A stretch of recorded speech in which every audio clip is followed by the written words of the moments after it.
Final update: while I was abroad, my wife sent divorce papers and said, "Even our daughter agrees, lol." I thought, this will make things easier for me, and signed the divorce papers right away. I transferred everything to her name. What happened next blew my mind. "I'm pleased to hear you say that. Hazel knows you're her real father and is proud of it," Lucy responded. "Is that so? If she wants anything, make sure she tells me. I want my precious daughter to have the best," Brown said. "Let's go dine at a fancy restaurant together sometime soon," Lucy suggested, her tone wheedling. But I was far beyond caring.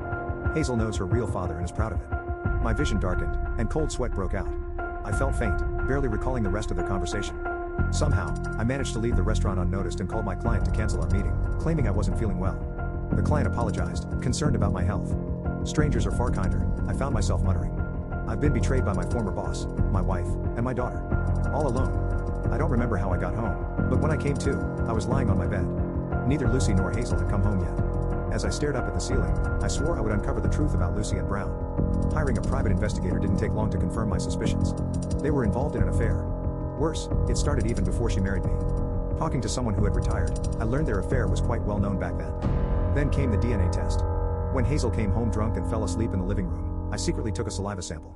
I felt utterly miserable, doubting the paternity of the daughter I had once cherished. But now realizing she was just as deceitful as Lucy, my anger replaced any lingering affection. The results confirmed it. She wasn't my biological daughter. As I looked at the evidence of Lucy and Brown's infidelity and the DNA test results, I laughed. It was a dry, hollow laugh.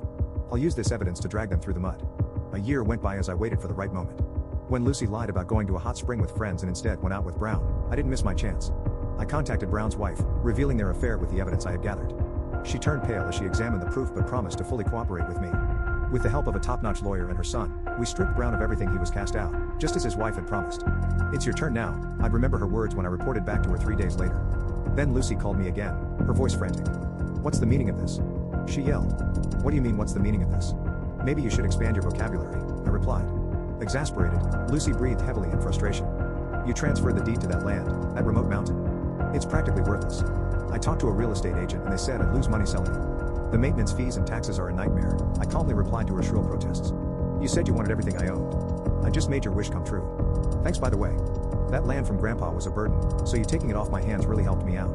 After my sarcastic "thanks," Lucy probably fell silent from sheer anger. Then I heard a voice shout, "Mom, it's a disaster."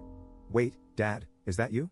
The call switched to video chat, and Lucy's face looked furious while Hazel was pale with shock. "I just went to the bank to check our account, Mom." "Calm down. There's less than $100 left." Lucy's jaw dropped. "Dad, what's going on?" Hazel glared at me. "There's no money left because you all spent it," I replied calmly. Lucy glared at me, raising her voice. "Take a good look. My paycheck gets deposited right, but almost every month it just disappears.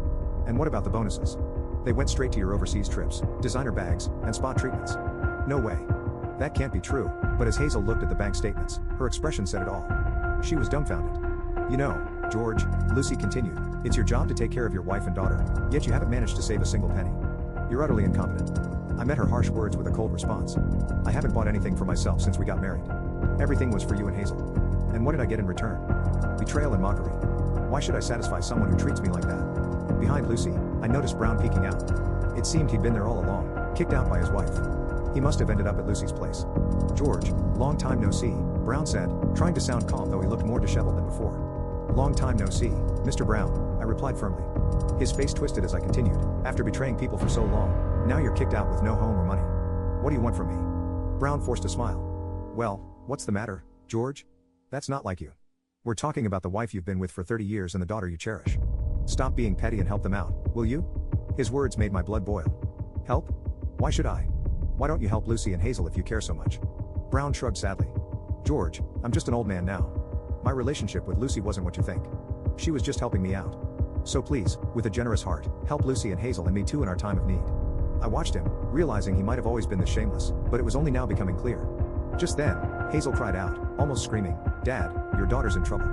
We can't even afford food. You stopped the credit card.